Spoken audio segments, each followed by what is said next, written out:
Good morning, everyone. This is Sachin Fiske from Electrical Engineering Department, SND College of Engineering and Research Center. Today, we are going to discuss the programming the PID algorithm. The PID algorithm is used to control an analog process having a single control point and a single feedback signal. The PID algorithm controls the output to the control point so that the set point is achieved. The set point may be entered as a static variable or a dynamic variable that is calculated from a mathematical equation. For many years, the PID algorithm was not accepted as the function suitable for the PLC. It was included in a DCS, that is distributed control system, or configured from a number of standalone PID controllers. However, as the PLC prices continues to fall during the 1980s, the latter and more economical HMI systems were developed for the PLC. The PLC comes more accepted as PID controller.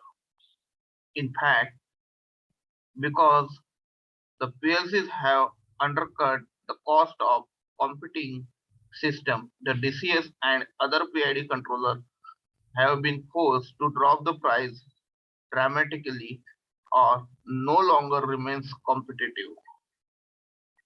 An early hybrid design was introduced into the Allen Bradley in 1771 IO family, including two PID stand-alone controller attached to a single IO slot and executing the PID algorithm from the controller in the IO slot. Newer controller schemes have the PID algorithm executing in the PLC with other program and controlling the complicated process with good success. The PID block to control a single process and it discusses more complex operations capable of being programmed by the PID control block. The chapter describes the SLC PID block followed by the complex logic processor as well as Siemens 1200 and their implementation of the PID function. Using these various PLC configuration demonstrates the difference between the newer PID blocks and the SLC PID block. The SLC processor uses an integrated base PID block.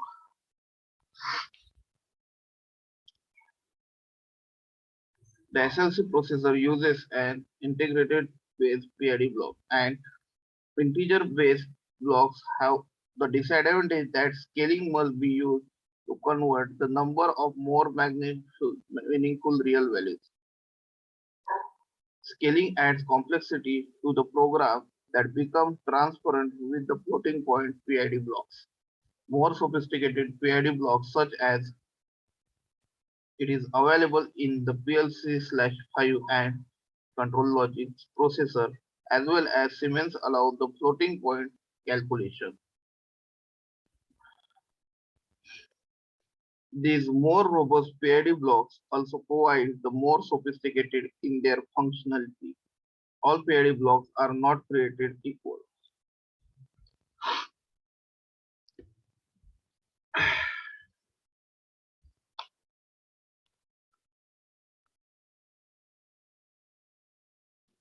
Now proportional controller, that is P controller. In the case of P controller, the manipulated variable is always proportional to the recorded system deviation, and the result is that a P controller reacts without a delay to a deviation and generates the manipulated variable only if the deviation or the error is present.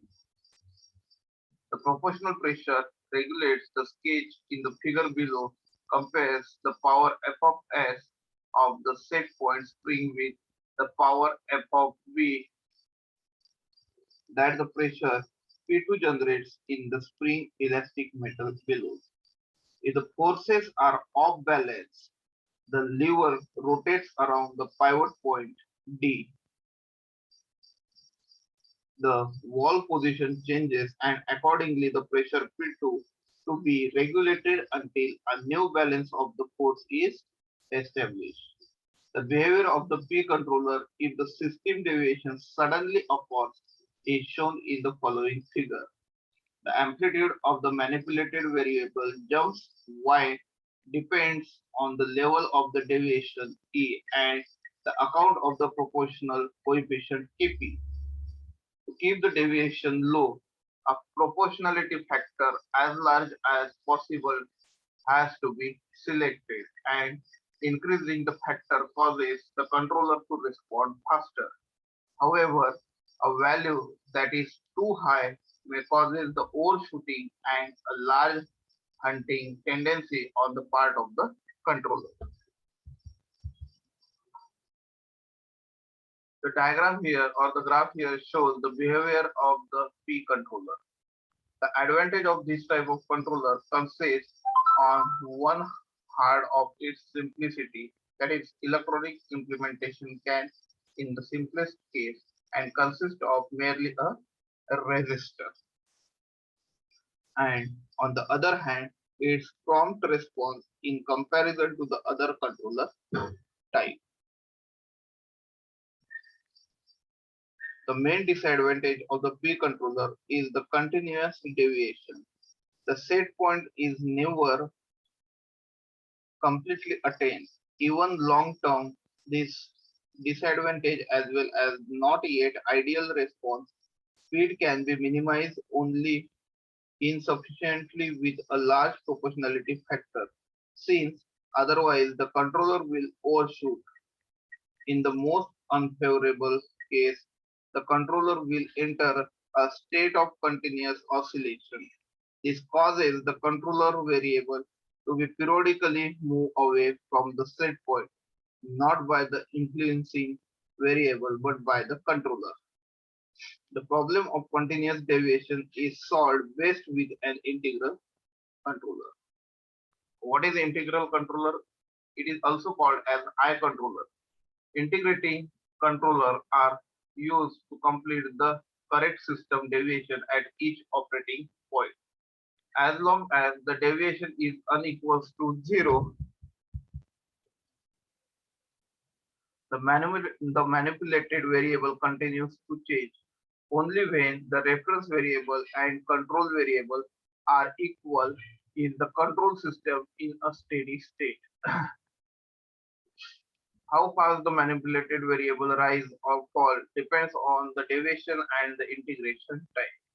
Then next one is PI controller. This PI controller is a type often used in a practice. It results from connecting a P controller and the I controller in parallel.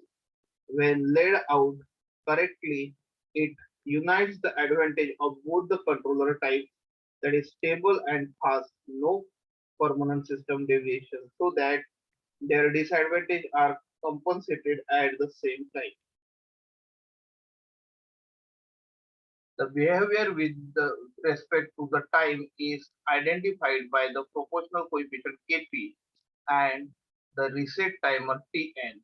Because of the proportional component, the manipulated variable responds immediately to every system deviation E, while the integral component takes effect only in the course of the time.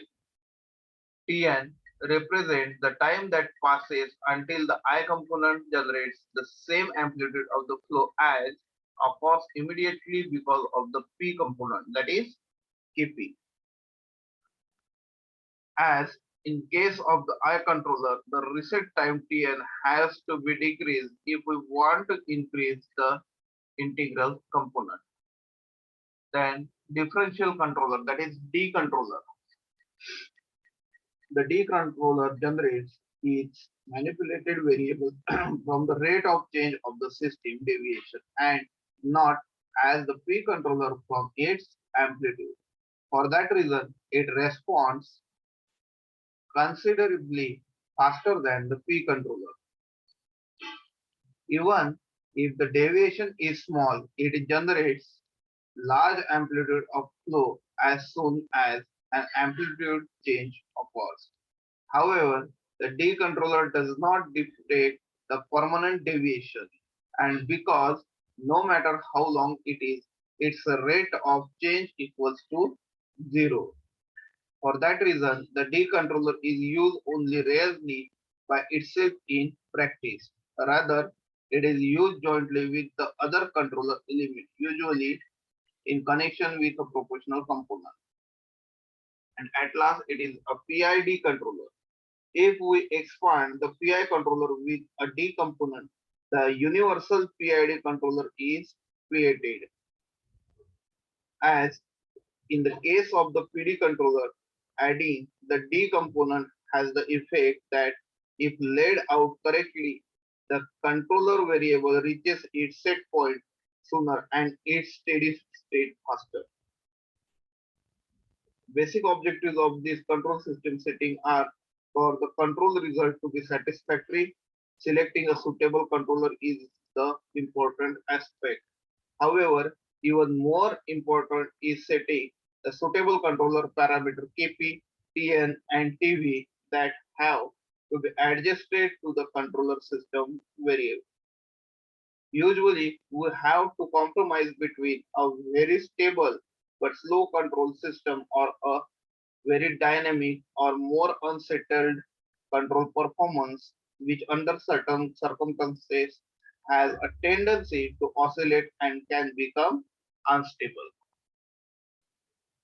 In the case of nonlinear systems that are always to process at the same operating point, such as fixed set point controller, the controller parameter have to be adjusted to the control system behavior at this working point.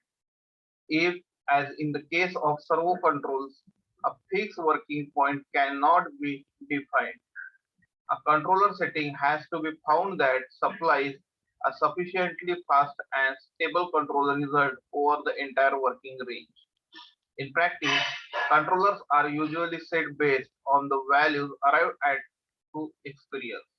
If these are not available, the controller system behavior has to be analyzed exactly in order to subsequently with aids of theoretical or practical layout procedures, specific suitable control parameters.